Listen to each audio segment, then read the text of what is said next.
Dikutip dari Kompas, Kamis 16 April 2015, dualisme merambat ke daerah, DPD 1 Partai Golkar Papua terancam konflik.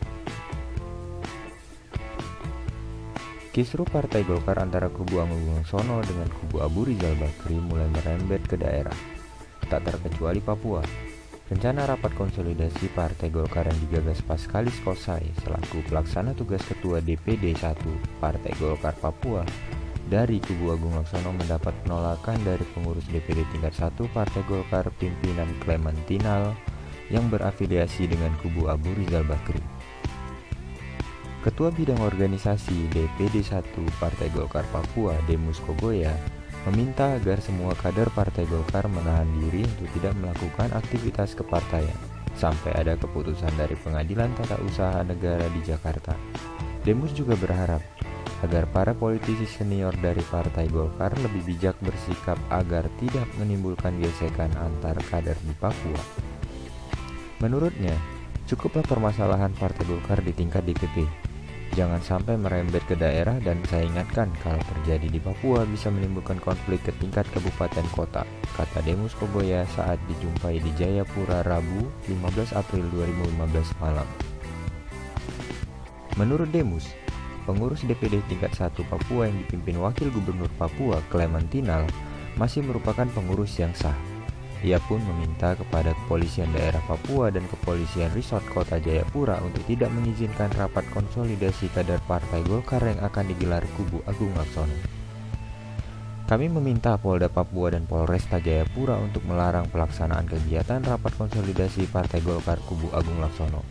Kalau polisi tidak mampu, biar kami yang membubarkan dengan cara kami yang kemungkinan bentrok antar pendukung, kata Demus yang saat ini menjabat sebagai Ketua DPRD Tolikara. Ditemui terpisah, Ketua DPP Partai Golkar kubu Agung Laksono, Paskalis Kosai mengatakan, rapat konsolidasi kader Partai Golkar di Papua sesuai amanat dari Munas Ancol. Menurut Paskalis, konsolidasi akan dilakukan untuk merespon agenda pemilihan kepala daerah dengan melakukan penjaringan calon yang akan diusung Partai Golkar. Selaku pelaksana tugas Ketua DPD tingkat 1 Papua yang ditunjuk DPP Partai Golkar versi Munas Ancol, Paskalis mengungkapkan bahwa konsolidasi dari tingkat kabupaten kota itu juga untuk mempersiapkan kader Partai Golkar menyambut Munas Partai Golkar Oktober 2016 mendatang. Menurutnya, kami melaksanakan konsolidasi kader Partai Golkar sesuai amanat pengurus DPP Partai Golkar yang sah berdasar keputusan Menteri Hukum dan HAM dan Mahkamah Partai, ujar Paskalis didampingi Ketua Harian DPD Partai Golkar Papua John Tabo. Terkait kepengurusan DPD Partai Golkar, menurut Paskalis, dengan terselenggaranya Munas Bali dan Munas Ancol sesuai anggaran dasar dan anggaran rumah tangga Partai Golkar, pengurus DPD tingkat 1 dan 2 otomatis berakhir. Menurutnya, dengan dasar itulah kenapa DPP Partai Golkar menunjuk pelaksana tugas di tiap provinsi. Menurut Ketua Harian DPD Partai Golkar Papua John Tabo, kader Partai Golkar di Papua solid dan satu. Namun, ada segelintir orang yang mencoba mempengaruhi kader Partai Golkar dengan menyebar pesan singkat yang berisi ancaman.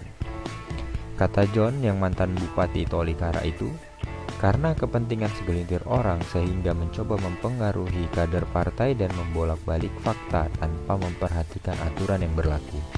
Kami tegaskan bahwa kepengurusan DPP yang dipimpin Agung Laksono yang sah karena sudah mendapat persetujuan pemerintah melalui keputusan Menkumham. Begitulah kata John Tabo yang mantan Bupati Tolikara.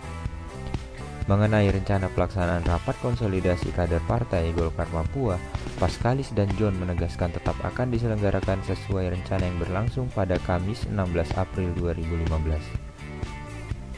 Kabid Humas Polda Papua Kombes Patri J. Renwarin mengatakan, hingga kini pihaknya belum mengeluarkan izin untuk pelaksanaan acara dari kubu Agung Laksono. Pelaksanaan izin kegiatan tersebut masih tahap pengurusan rekomendasi di Polresta Jayapura. Sepertinya oleh Polresta disarankan untuk ditunda karena masih bermasalah dan berpotensi konflik, kata Patrige yang dihubungi melalui telepon pada Rabu malam. Mengenai kesiapan pengamanan, menurut Patrige, Polresta Jayapura sudah menyiapkan personil yang akan didukung oleh Polda Papua. Sekian, Hari Wibowo Channel.